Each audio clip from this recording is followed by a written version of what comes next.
Tak buďte požehnaní, bratia a sestry, vítajte na stránke Budovanie cirkvi. A moja dnešná téma je Judáš.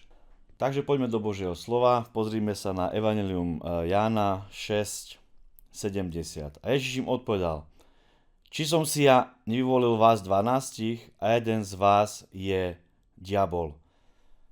Ježiš označil Judáša, že je diabol. Ježiš neoznačil Judáša, že je ako diabol, ani ho nenapomenul, že ho pokúša diabol. Ježiš označil, že Judáš je diabol. Označiť človeka, že je diabol, je silné, ale Ježiš to urobil, teda definoval Judáša s diablom. Keď Ježiš označil Judáša za diabla, to znamená, že označí tak niekoho, kto kráča v stopách diabla, alebo kto nasleduje jeho hriechy. Slovo diabol sa v Biblii nachádza v originálnom výraze diabolos 38 krát, z toho 35 krát označuje Biblia priamo diabla a 3 krát je označený ako diabol človek. Jedenkrát označuje Biblia za diabla Judáša a 2-krát označuje ženy. 1. Timoteovi 3. kapitola je známa kapitola pre služobníkov. Je to kapitola, kde sa píše, aký má byť biskup, aký má byť diakon. A sú tam veršiky, ktoré jednoducho hovoria aj o ženách, ale často to v cirkvi prehliadame. A práve tam Pavol použil silný výraz diabolos. Naši prekladatelia sa zľakli a nedali tam originálne slovo diabol, ale nahradili to inými slovičkami, ktoré vlastne vystihujú charakter diabla. Ale v origináli je napísané diabolos. Takže poďme sa pozrieť 1. Timoteovi 3:11. Tak podobne musia byť počestné aj ženy, nie pomluvačné, triezve, verné vo všetkom. Originál je napísané: tak podobne musia byť počestné aj ženy, nie diabolské, triezve, verné vo všetkom.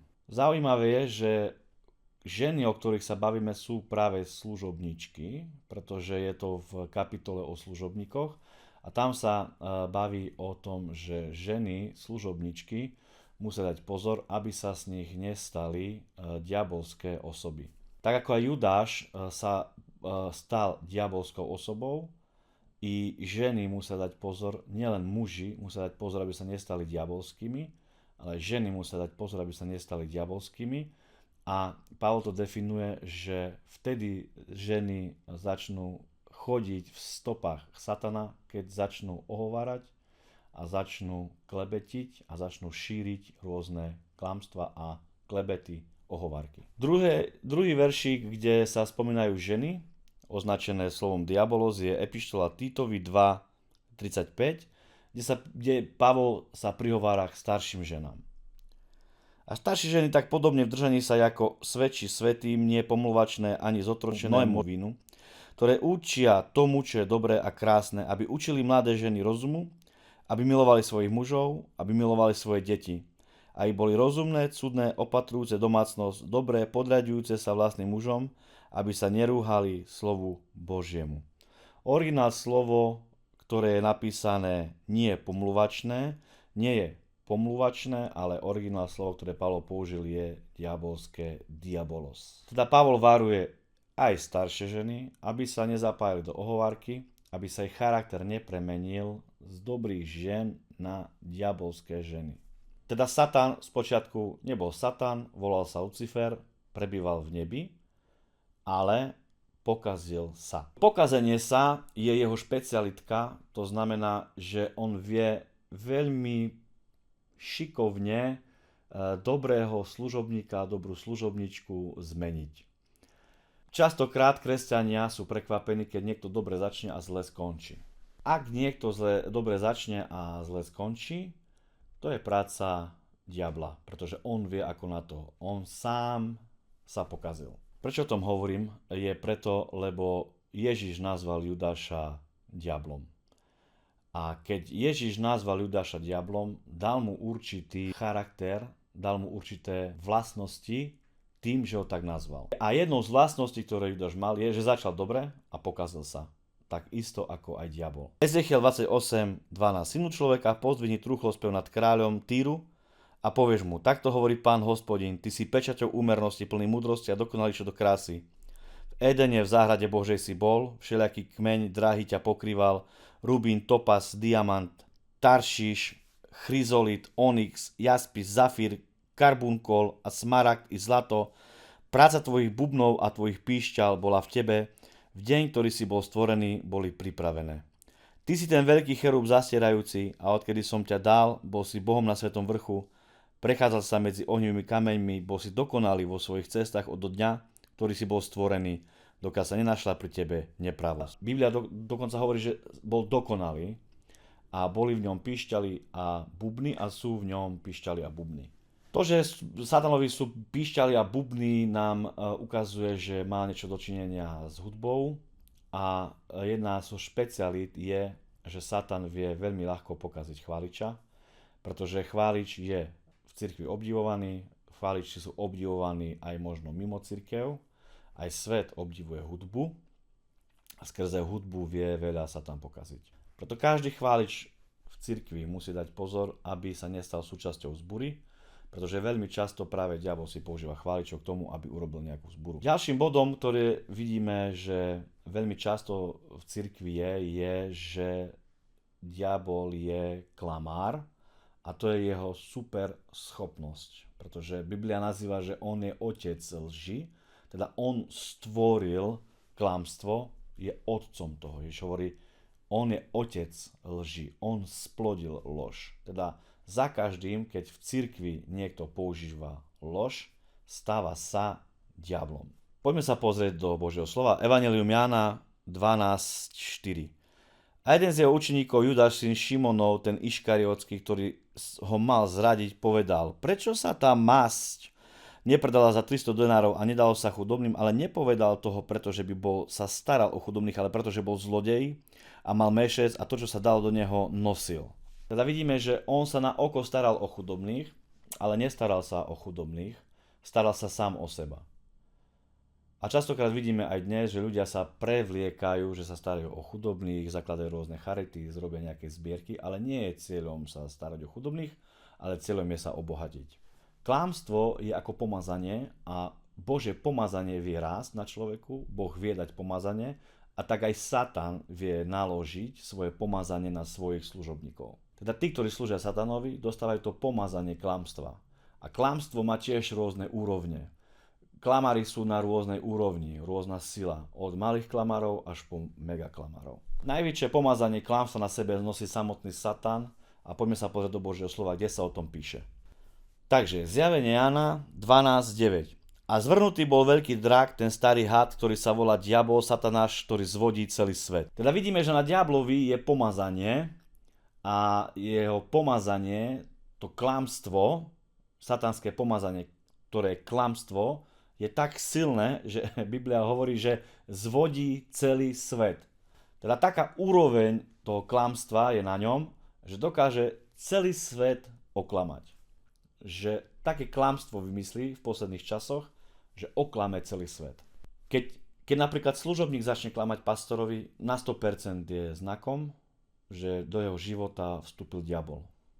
Čím väčšie klamstvo, tým väčší vplyv démonov. Falošné evanjelium je jedným z klamstiev, ktoré prináša a otvára dvere démonov vyššej hodnosti, pretože falošné evanjelium otvára, by som povedal, brány až padlým anielom.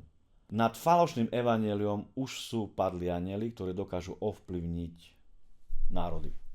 Teda to pomazanie satanské využíva celé satanovo kráľovstvo, či démoni alebo padlí anjeli, chcú oklamať človeka. Prečo je dôležitá vlastnosť Judáša klamstvo? Je práve preto, pretože práve klamstvo bolo základom pre zradu. Vidíme tam, že je tam masť, je tam vyliatá masť, je tam veľká obeť, je tam dar. Judáš sa pohoršuje na tom, že niekto dáva dar a klame o peniaze a výsledok toho je zrada. Ak niekto sa stane klamárom v tvojom okolí, vieš, že do tvojho života sa vkrada diabol. Diabolos. Ak niekto v tvojej rodine ťa klame, pôsobí na teba skrze neho diabol. A Ježiš vedel, že Judáš ho klame, preto povedal, váš 12 som si volil a jeden z vás je diabol. Kto? Ten, kto klame. Samotné klamanie je znakom pádu, pretože klamať znamená povyšovať sa. Pretože niekto sa robí, že je lepší ako je v skutočnosti. Klame, aby zakryl zlé veci. Teda pripravuje sa pôda na jeho pád. Ďalším znakom diabla a jeho vlastnosti, ktoré Judáš mal, je oddeľovanie sa. Satan sa v nebi oddelil od Boha a jeho charakter je oddeľovať sa. Jeho charakter je byť nezávislý. Oddeliť sa a byť nezávislý od autority, byť nezávislý od cirkvi, byť nezávislý. Jeho charakter je byť nezávislý, oddelený. Teda Judáš sa oddelil od učeníkov, oddelil sa od Ježiša Krista, išiel ho zradiť. Kde sa to píše v Biblii? Poď sa pozrieť.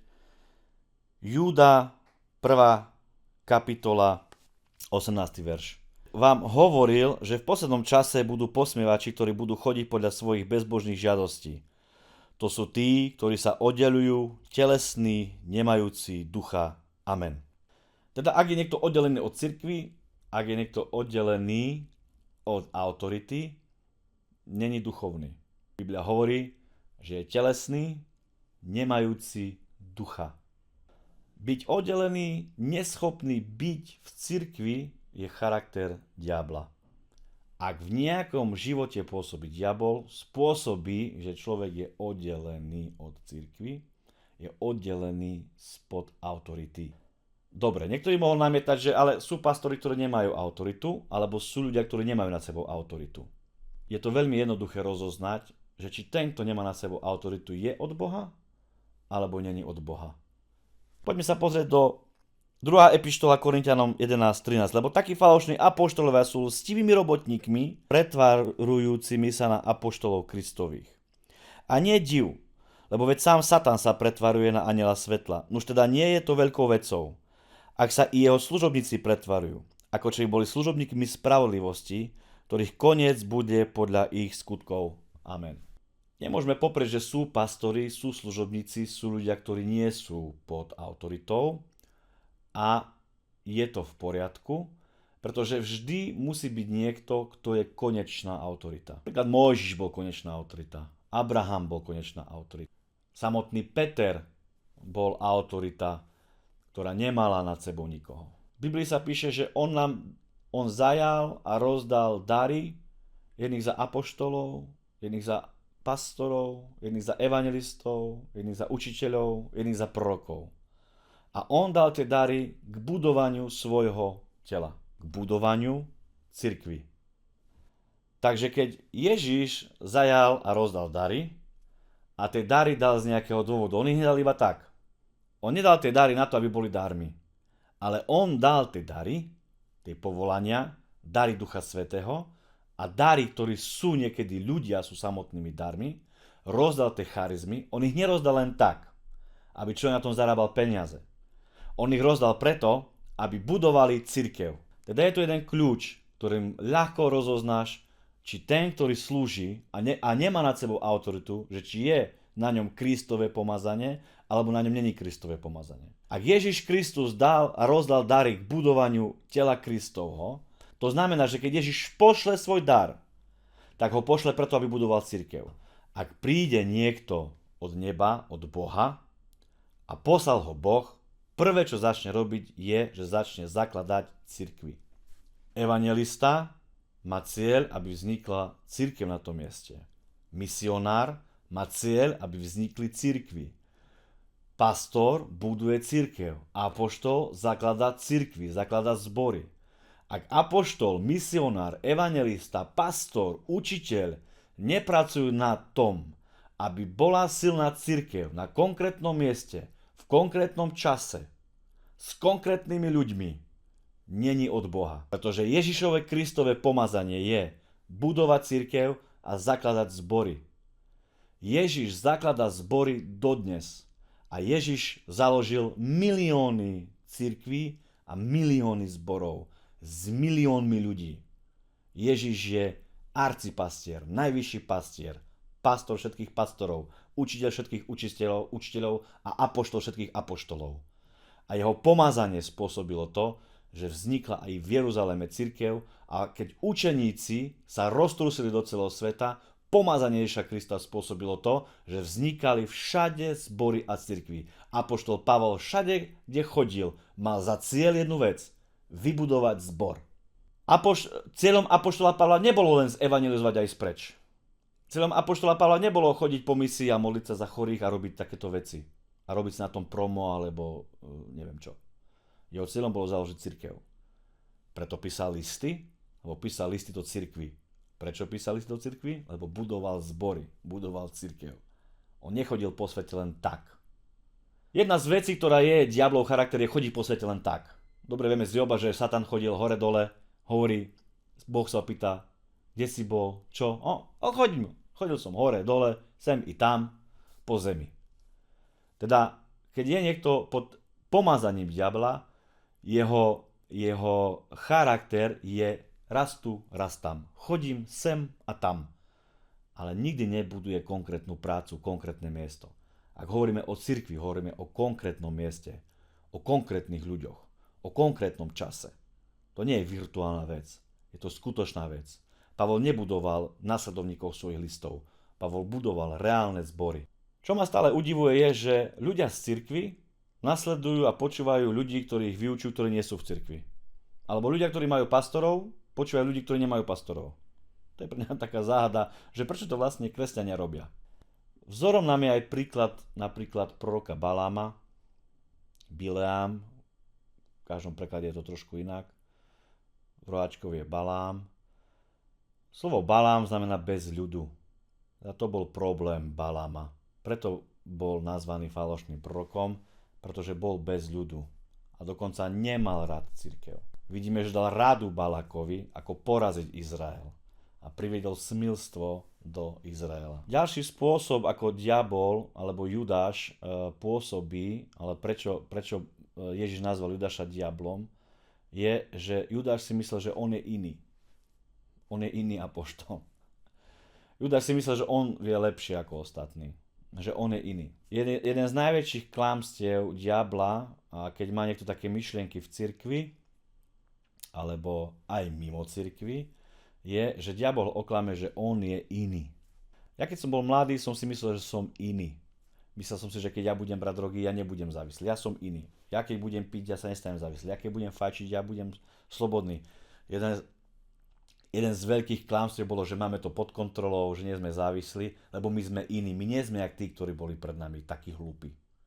My sme chytrejší, my sme múdrejší, my sme mladí, my sme lepší jak tí starí.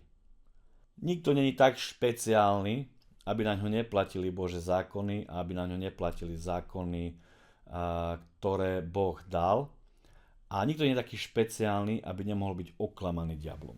Pretože diabol je špecialista v klamstve. A naozaj vám hovorím, jedna z top klamstiev je, že ja som iný. Ďalšia z vlastností je, že oslabuje. Judáš vlastne oslabil celú skupinu, oslabil to, čo mu verili, a všetci boli oslabení z toho.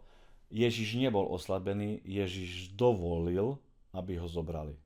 Ježiš bol stále v sile a Ježiš to zvládol. Ježiš obstal.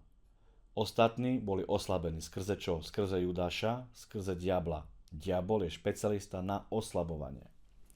Poďme ďalej. Izajáš 14:17 alebo 16. Či je toto ten muž, ktorý to pôsobil, aby sa triasla zem? Ktorý pôsobil to, aby sa chveli kráľovstva? Ktorý podvracal okruh sveta, takže bol ako pustina a jeho mesta boril, svojich väzňov neprepúšťal domov? Teda vidíme, že diabol robil presne tieto veci. Boril, plienil, urobil púšte, podvracal, triasla sa zem, teda celý čas oslabuje. To, čo Satan robí dnes, diabol robí dnes vo svete, je, že oslabuje národy, oslabuje ľudí, oslabuje ich vo financiách, oslabuje ich v sile. Ľudia niekedy sú unavení a sú oslabení. Ak oslabenie je v tvojom živote, vedľa teba niekde bude diabol. Takže na dnes to je všetko. Verím, že vás to požehnalo. Takto v krátkosti som vám opísal Judáša a jeho charakter, ktorý mu Ježiš pripísal, že je diabol. Lebo Ježiš pripísal rôzne charaktery, napríklad Herodes sa nazval líškou. teda pripísal, farizov nazval hadmi, alebo hrobmi, dával vždy takéto prirovnania, teda niekoho nazval, že je líška, niekoho hrob, niekoho vretenica, niekoho had, ale Judášovi dal meno, že je diabol. Teda keď je Judáš v cirkvi, má tieto vlastnosti, ktoré som spomínal. Takže verím, že vás to požehnalo. Ak nás chcete požehnať, na konci je QR kód, môžete nám poslať dar, budeme vám vďační. Nech vás Pán požehná, šalom, pokoj.